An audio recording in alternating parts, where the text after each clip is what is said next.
Yes, please come forward, young lady. Once again, if you could sign in your first and last name, please, and then introduce yourself. I greatly appreciate it. And just a reminder that you do have 5 minutes to be able to make your delegation.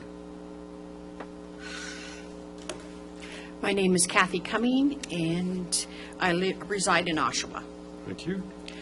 Mr. Mayor, members of council, someone once told me to find my why, and then I would know the reason why I am here. Wise words. My why is my nephew David Stevenson and his death due to being an addict, as well as many other addicts in my family. But my other reason for being here is that I love my community just as you do on council. After the last council meeting, I went home and expanded my research to find out what I could learn about these injection sites from other cities and countries that now have them. In BC, I learned from the former Chief of Police, James Graham, in the BC Medical Journal, April 2008, that with the strong police presence surrounding the injection site, it would have become chaos. The supervised injection site is based on the controversial ideology of harm reduction, which views users as inevitable. This has suggested that the government's role is to reduce the consequences of that choice, based on the perspective that since individuals are going to use drugs anyways, why not enable them to do it in a safe medical environment? It is not clear to me whether harm reduction supporters want to reduce the incident and the volume of drug use yet. The former Chief of Police recommends abstinence. A lifetime of policing has led me to believe that getting off drugs should be the first step for addicts, not the last.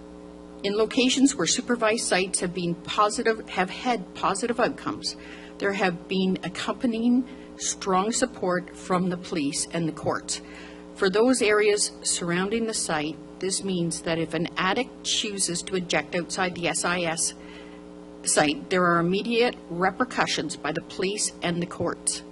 This is not the case in Vancouver. Due to the chronic police shortages and a liberal attitude towards drug use in general, police are naturally suspicious about the positive image of Insight. This image is undeserved. What goes on in the SIS site is abhorrent. My respect goes to the police officers assigned to the challenging beat of District 2, in which the SIS continues to operate. There must be mandatory drug treatments for addicts, especially prison inmates. Treatment must trump individual human rights when a person's addiction causes problems. A BC coroner's report showed that overdoses actually increased in the Inside area by 14% or 11% when population adjusted between 2003, the year before the Inside opened, and 2005, the final year of the study period. Evidence from other jurisdictions indicate that other drug addiction sites increase the overdose rate for addicts. In Sydney, Australia, drug center overdoses are 32% higher than on the street. Testimony from rehabilitating ex-clients is that overdoses are so high because users experiment with their drugs, since they are safely provided with more heroin and drug cocktails than they would dare try on their own outside on the streets. This means that more drugs are used in the drug injection sites, enriching local dealers outside the center, but no lives are saved. The most recent evaluation of the Sydney injection site was 2010. In Bill C-37 report in Canada, the Federal Expert Committee reported that each addict causes $350,000 worth of crime each year in order to purchase drugs from a trafficker to feed his or her addictions. Alex Titus, on May the 11th, 2018, wrote the column, "Nothing Safe About Injection Sites in New York City. Death by overdoses are 4 times those of homicides with the injection sites. Emergency room visits for opioid overdoses were 30% higher across the U.S. from July 2016 to September 2017, according to the Centers for Disease Control and Prevention. In 16 states, overdoses rose by 54% in large cities. Ocean County Prosecutor Joseph Coronado of Philadelphia, Pennsylvania, who has made battling the epidemic a centerpiece of his office's agenda, showed there's anything but universal approval for these cities. They want to provide a clean and safe environment so they can put a gun to their heads and kill themselves. The Toronto Public Health Department stats from October the 1st, 2018 to March 2019 for substance abuse was 8,345 related visits and 1,555 suspected overdoses between the same time for a 6-month period in Toronto alone. The criminal justice system serves as the major engine that pushes addicts into treatment and recovery, as well as the drug courts make every recovery possible for thousands of offenders every year.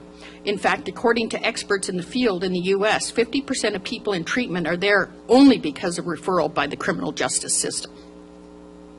Research carried out at the University of Glasgow, Scotland, and Centre for Drug Research in Glasgow, Scotland, indicate the treatment of drug addicts actually increases when drug enforcement occurs. There are positive results that flow from drug enforcement in that one of the aftermaths of police operations is that there is a marked increase in the proportion of drug users seeking treatment. This is because drug courts allow the conviction to be suspended if the offender takes to the treatment and be monitored through urinalysis and counseling. So when offered a choice between a drug conviction or a treatment, the addict usually always chooses treatment. Question 1. Does this council believe that our homeless population will be using this site and thereby controlling the Hep C virus this way? Question 2. Does council realize that the fire, ambulance, and police and hospital budgets will go up from 10 to 30% because of putting this injection site in Oshawa before the next election?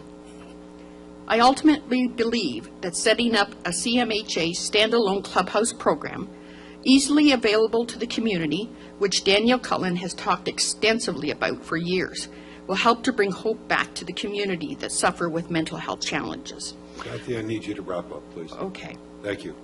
These groups will include hearing, but I believe, Mr. Mayor, that you and some council members have already taken the first steps towards ending by bringing the faith community together with the nonprofits, charitable organizations, and those who work in the wraparound services. As Superman would say, once you choose hope, anything's possible. Please vote no to dope and yes to hope. Thank you for your time. Kathy, thank you very much for your delegation and your documentation and your work on that file. Thank you very much. I'm just wondering, Kathy, also at the same time, would you make your prepared notes available to us so that we might be able to take a copy of them? Thank you very much.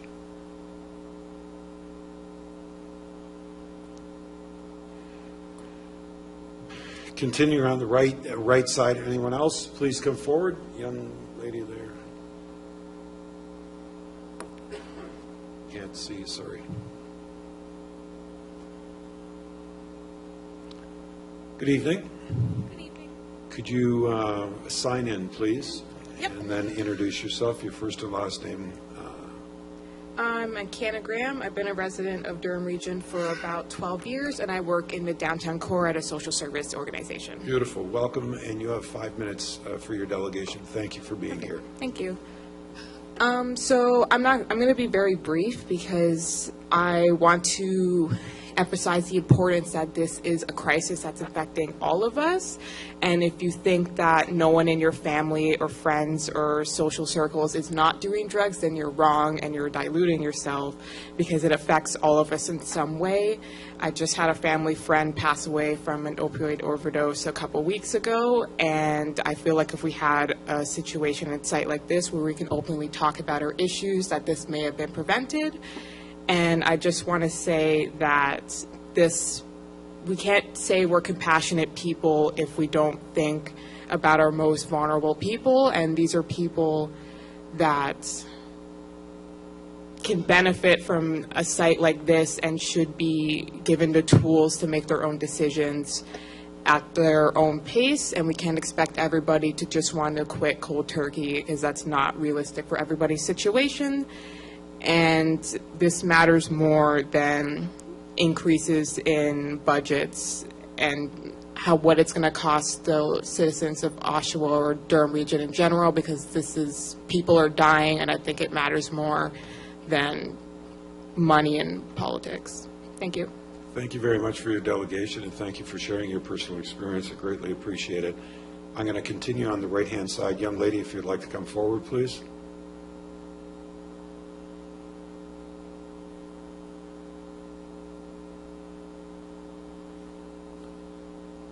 Good evening. Good evening. If you wouldn't mind signing in, please, your first and last name. And then if you could introduce yourself, and as I've said to all of our delegations this evening, you have 5 minutes. Okie doke. And your name is? My name is Nicole Anglin. I work in the downtown core. I've been a resident of Durham for about 24 years. I have all my education in addictions and mental health as well. I don't think I need the full 5 minutes. I just wanted to comment on some things. I think it's really important to start and say that we can't continually say that we care about our community and we care about Ward 4 especially, and then go on to say, oh, well, why can't it be somewhere else? Why does it have to be here? As Dr. McGary showed in the heat map, the success of a CTS is going to be put in the area where the drug use is, so it doesn't make sense to put it in Clarington or in any other kind of delegation if the drug use hotspot is not there, because it's not going to have the numbers that it needs to have. And there was a comment earlier that I wanted to touch on that said, if someone's overdosing, we want them to go to the hospital. Okay, but how are they going to do that? Because they're focusing on overdosing. And as someone who works in social services and works in harm reduction specifically, no one's getting up to do anything when they're overdosing. They're overdosing and they're dying, they're losing their life, so they're not going to say, oh, hey, I'm going to get on the DRT and I'm going to go to the hospital right now. That's not going to happen. And a CTS is a means of connection and engaging. It's not just, oh, I'm going to go in and I'm going to use and I'm going to leave. People are using because they're coping with things in their life, and they need that means of connection and that means of engagement. And so to see people that care about them and that will help them and still treat them like valuable individuals in society, regardless of whether they may be substance dependent, is really important. And creating those connections is what is going to lead people to make that change and go through that stage of change where they say, you know what, I'm ready to make that action. So I don't think that we should be thinking about our tax dollars. I'm also a taxpayer. I'm also in Durham. So I'm not thinking about that. I'm thinking these are humans and these are people that are going through things and they need our help. And if we have that ability to help them, why are we saying no? Because it is important to know that a drug user or someone who's substance dependent isn't necessarily homeless. They could look like any one of us. They could be very prosperous, but they still need that help. So just because they look one simple way, or we think of a drug user as one way, doesn't mean that they are that way. And I keep hearing we need to mandate treatment. Where are we going to get the funds for that? We can barely deal with what's going on at Lakeridge and Pinewood. Like, those beds are full. DMHS is full. CMHA is full. My agency is full. Like, you can't mandate treatment. People will go to treatment and people will change their lives when they're ready. A CTS isn't meant to take away someone's autonomy. They're still a person and they need to make that decision for themselves. You can't just say, oh, I'm going to put them in treatment and that's going to fix their lives. That's going to be reusing of that treatment system, because they are probably highly likely going to relapse because they didn't make that decision for themselves to change their own life. So that doesn't make any sense. That's actually a waste. A CTS is not an end-all, be-all for drug use. It is a step along the way, and we need to be thinking about that. And I think it is really important to talk about security and policing around these CTSs. I think we need to think about how to make the areas safer, not only for the community, but for the clients that are accessing it. So I don't think there needs to be a high police presence, because the Toronto Overdose Prevention Society said as of August 2018, the sites that are heavily policed are actually the ones that are visited the least amount, because anyone who knows that any sort of underhoused community, substance dependent community is going to have struggles with DRPS in our case. So having a heavily policed CTS is actually going to detract from the success of that. And I think that's everything that I needed to say. Thank you so much for listening. Thank you very much, Nicole. Greatly appreciate your delegation this evening, and thank you very much for your time. I'm going to continue on the right-hand side. Is there another young lady coming forward? Good evening. How are you? I'm good, thank you. Good. Once you've signed in, if you could tell us your first and last name, please. I greatly My name appreciate is it. Sapna Basi. I'm a student at Durham College, and I'm studying addiction and mental health. I just want to make a comment. As everybody mentioned, that if a person is overdosed, they can call 911. I'm a volunteer and a student. I meet around 10 to 15 people who are consuming drugs every day, and I sit with counselings with 2 to 3 people, and I talk with them and I ask about they use the naloxone kits and everything. They say we never call 911 because at the end they are using illegal drugs. And if we think like by opening these sites, the illegal drugs gonna come, they're already using it. It's already out. We all know that. Why we trying to act like we don't know the illegal drugs are out there and people using it? It's already out in Oshawa and everybody's using it. That's how their overdoses every day happening out there. So I do feel like because people are afraid, because at the end of the day they are using the illegal drugs, they're afraid to call 911, and that's how overdose deaths are happening in Oshawa. So that was pretty much my point. Thank you. Thank you very much. We wish you all the best in your studies, and thank you very much for your service in the community. I greatly appreciate it. Still on the right-hand side, back side. We're done on that side. Okay, move over to this side. Holy smokes. Okay, so Jeff, did you have your hand up, sir? Could you come forward, please? We'll start here, and then I'll work back, just for simplicity. Once you've signed in, once again, could you introduce yourself, please, and then also just once again that you have approximately 5 minutes to make your delegation.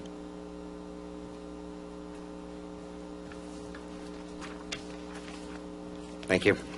Jeff Davis. Good evening, Jeff. Mayor Carter and elected members of council and the public. I've spent considerable time over the past 5 weeks researching and preparing for this evening. There was absolutely no way that I could condense that research into 5 minutes. So here's my alternative. My name is Jeff Davis, and I'm a recovered addict.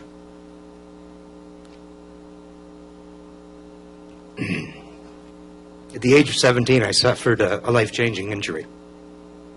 For 3 months, I was poked, prodded, x-rayed and examined, until with the help of one of North America's top surgeons in the field at the time, I was properly assessed, diagnosed, and put into a physical rehabilitation program.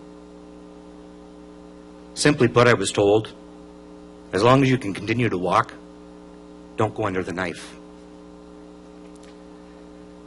I've had that diagnosis repeated with the exact same medical advice 3 times since then. Over that 3 months of intense examinations and throughout the next 6 months of regimented physical therapy, I climbed the range of available opioid painkillers, eventually eating them like candy and feeling little or no relief. And then it happened. I woke up one morning at university and fought for 45 minutes to open my prescription bottle. When I was finally able to pry the top off and pop 2 of those pink wonder pills, I watched my hand stop shaking. Seriously. I was able to see the shake reduced to a tremble. I wasn't amazed. I wasn't shocked. I was enlightened. I remember saying to myself, Houston, we have a problem. And that day I dumped more than 300 painkillers down the toilet. And recovery began. No, I have never and will never recover from the injury. Despite advancements in modern medicine, I can't be fixed. But with a great deal of effort and perseverance, I continue to function today without needing a chemical fix. I don't need to share the personal details of my journey, but I am here to speak to you from a very personal aspect on the topic of consumption treatment sites. Not only do I understand addiction and the associated effects of withdrawal, but I fully understand that I am an exception to the rule. I broke my cycle on my own.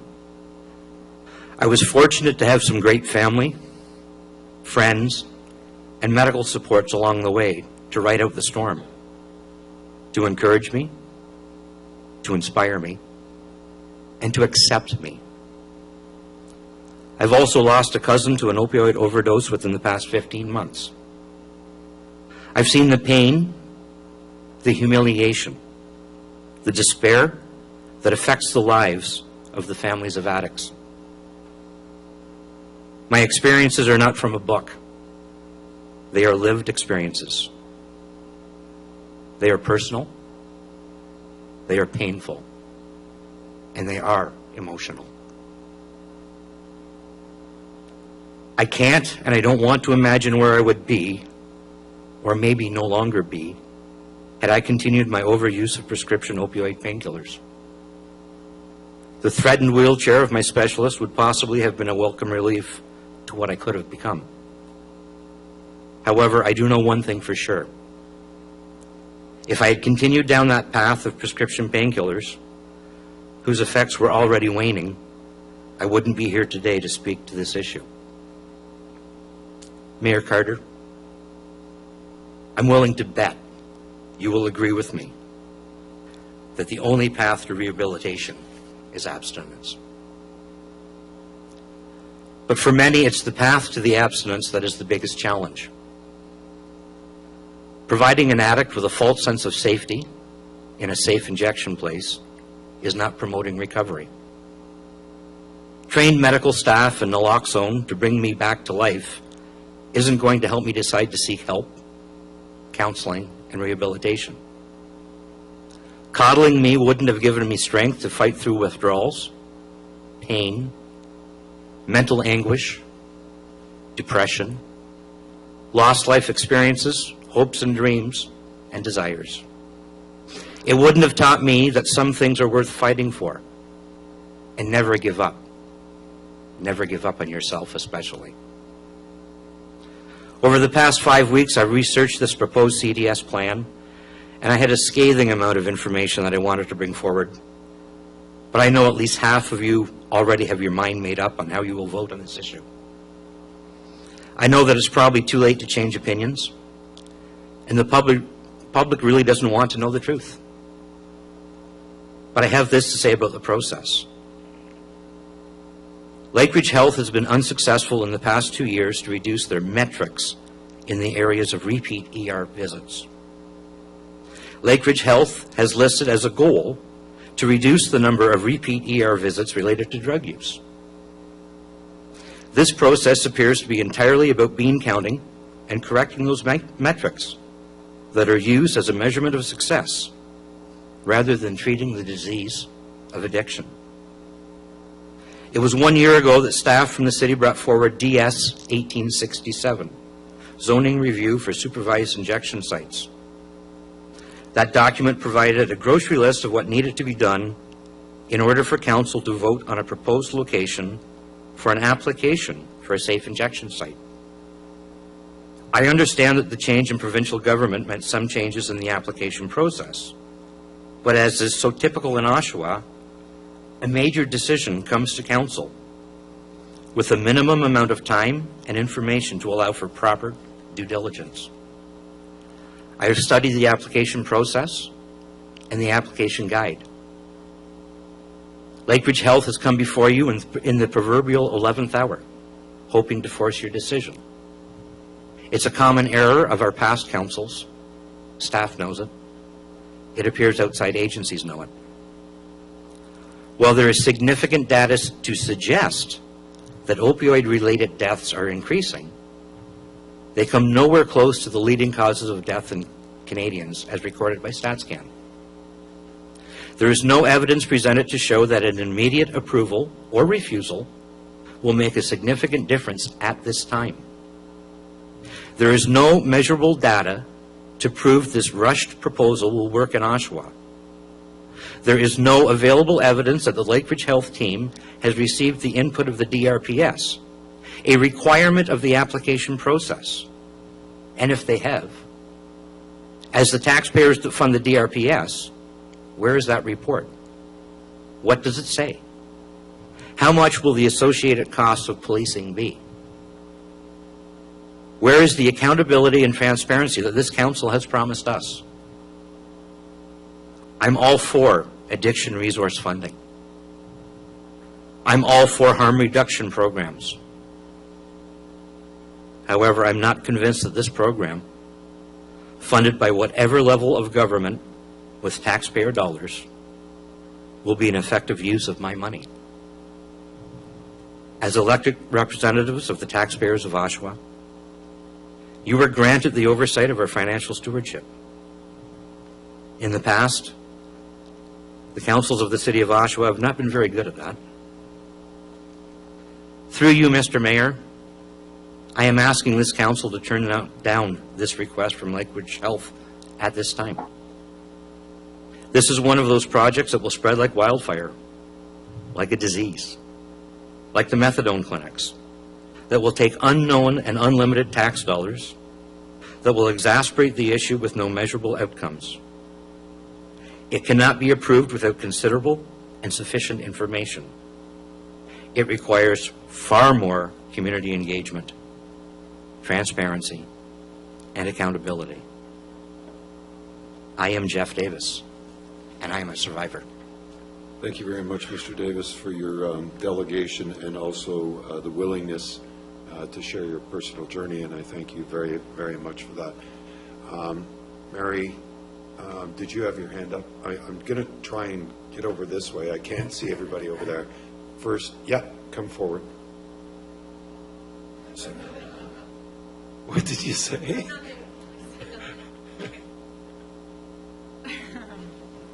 I can't see the people to the left, but we'll I think start. there's quite a few people Okay, who want so to. I just, when the time comes, I need you to sign in, thank you, and Okay. introduce yourself, your first and last name. Hello, my name is Mary Cronert. I live on Nassau Street, right behind the Midtown Mall, and I'm a small business owner in Ward 4, just beside Cornerstone at Simcoe and John Street. Mary, you have 5 minutes. Okay. Thank you. I came to speak at the last meeting because I am very concerned.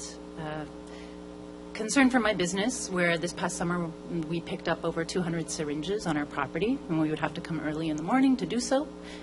Just yesterday, my neighbor and a community member picked up 75 syringes on their back porch because they were gone for a little while, and it was a safe, enclosed space for people in the community to use. Safe, meaning out of the way.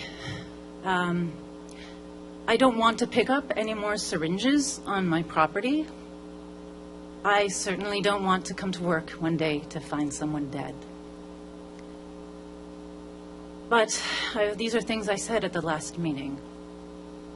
What I want to talk about today was how, based on Councillor McConkey's advice and recommendation, I did go and visit the South Riverdale Community Health Centre and the Moss Park Safe Consumption Site. A group of us arranged to make an appointment with them and go down and meet with them. And if anyone in this room or in this community has any questions, I encourage you to do the same. Make an appointment. They made time for us. We spent an hour at South Riverdale. We met the staff who worked there, some of the clients who were coming in. There was also a group of over 20 people from Philadelphia who were coming to visit because they are researching. They are, and I think this is relevant, in the process of preparing a lawsuit to sue their government for not having a safe consumption and treatment center. So that, I think, points towards the stakes that we are dealing with here. I know this is a very difficult thing to imagine.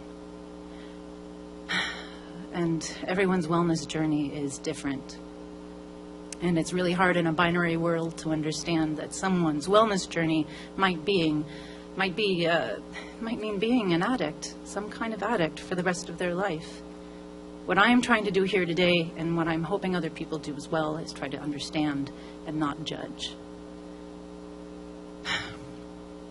A site like this will save lives. A site like this will give people the opportunity repeatedly to seek relief, to seek support, to seek connection, to feel like a human being. All of those things provide hope and provide opportunities for them to enter into a recovery program at some stage. Without that, I'm terrified to think without that what there is, and what what it might mean for my business, what it might mean for my home, and my friends, the people I love in the community. What I did see at these sites was a great attention to detail to integrating and working with the community. Not simply in the preparation for the sites to occur, but after the sites were up and running. There were community groups. There was a committee of people from the community who could bring forward concerns as they arose. It was a project that evolved and grew with the community. I also want to point out that the South Riverdale location was in the neighborhood I lived in before I moved here. When I first moved into that neighborhood, it was not named Riverdale. They had not branded yet. Over the course of this program developing there, what I did notice, even though I didn't know that this program was embedded in my community, was things becoming safer, healthier, more culturally diverse and vibrant. When I speak to people who live there now still, many of them don't know that this site exists in their neighborhood. Sometimes there are complaints about cigarette smoke.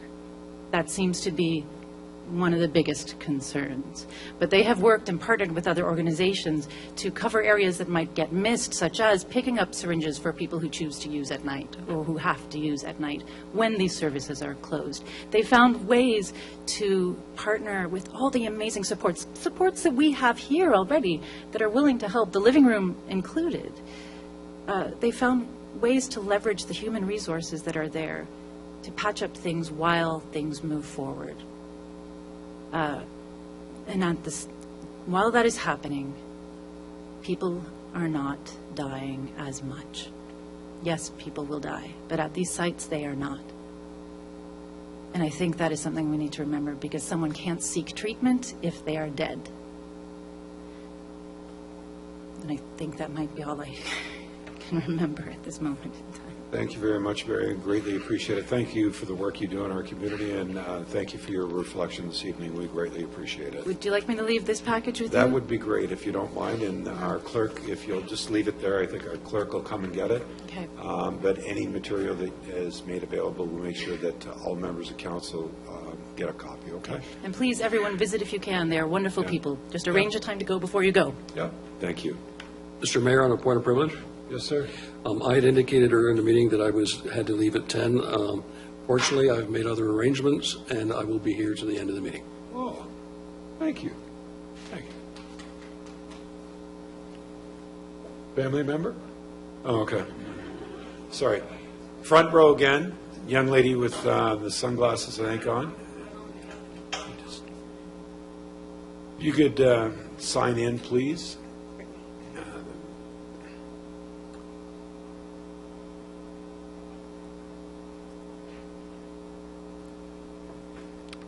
If you could introduce yourself, please, and just a reminder, you have 5 minutes for your delegation this evening. Good evening. Oh? I think I turned it off. There you go. Sorry about that. Good evening, Council, Mr. Mayor, staff, and a milieu of friends that I've seen scattered around the room. My name is Christine Thornton. Some of you may know me. Some of you may not. I'm the Executive Director and Lead Peer Outreach Worker for Oshawa's grassroots anti-poverty research and intervention group called DIRE. You may have heard of us. We've been doing a lot of work in and around the tent cities. At this point, actually, for about a year. I'm also the sole substance use supervisor in Oshawa, to my knowledge anyway. I don't think anybody else is doing this. I didn't actually prepare anything before I came here. I wrote this whole diatribe because one of the things that really has bothered me throughout this is the fact that nobody seems to be talking about the fact that there are use sites all over. The Midtown Mall location, for example, is right beside, is within an stone's throw away from one of the biggest sites that we work out of. Over the past year, we have supervised over about 150 injections. Nobody died, which is really, really good. But the fact of the matter is that I am just a community member, but nobody's doing this. I started doing this after we realized through outreach that people were actually embolizing themselves, which is when you accidentally, you can actually miss a vein and you can inject an air bubble into your body. And these sorts of deaths and things are not calculated when we look at opioid-related deaths. So a lot of this information is just really skewed, and I think a lot of this comes from personal bias and stigma, and it's that I really want to speak to, because these are not addicts, these are people, okay? We have people from every age demographic represented, all the way down to 13-year-olds. We have young women who are being trafficked. All of these things are a big problem, yes, and if we have a safe injection site, what we're doing is we're bringing these marginalized, possibly victimized people into a center with trained professionals who can help them to overcome their implicit bias against the medical industry, because first what they get is their needs met. And I can tell you, as a person right now who's been working with a lot of very specifically traumatized and vulnerable people, that they don't trust the systems. When the city of Oshawa last year made the decision to raise Tent City, that fragmented the entire social group. People were sent all over Oshawa. We have people all the way down at Stone Street Beach. We had people way up at Nongquan. And with me and only 2 other outreach workers trying to do the supervised use thing, we started losing people. Actually, this is a photo of Christy Lee. So Christy Lee was a mother of 3, and she, sorry, it's a bit emotional for me because she became a friend of mine. She was one of the first people that I started doing work with in Dyer, and she passed away actually just over on the steps at the church there, and that was due to a fentanyl overdose. One of the things I also want to touch on in regards to that, because I'm cognizant of the fact that I only have 5 minutes here, is that people are choosing to use fentanyl. It's because heroin eventually doesn't do it for these people. So when we're talking about drug dealers trying to deliberately kill people, that's actually not what's happening. A lot of times what we're seeing is actually cross-contamination. And that's a really important piece of information, I think, to have, because when we're addressing the stigma of this issue, we need to have these hard conversations. No, people aren't deliberately trying to kill their customers. That would be bad for business, okay? What they're doing is they're making mistakes. And here, as sober, hopefully, because actually we don't know. Anybody could be a drug addict. As sober, hopefully, rational people, we can make these decisions where other people who perhaps are under the influence cannot.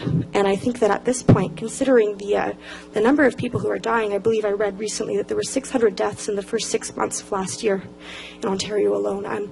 That's comparable to the AIDS crisis. And I know that my grandmother, she was actually an outreach worker during the AIDS crisis, that just the sheer impact that was having on families. When we talk about the economics at play of addiction, dead families don't spend money, they're grieving.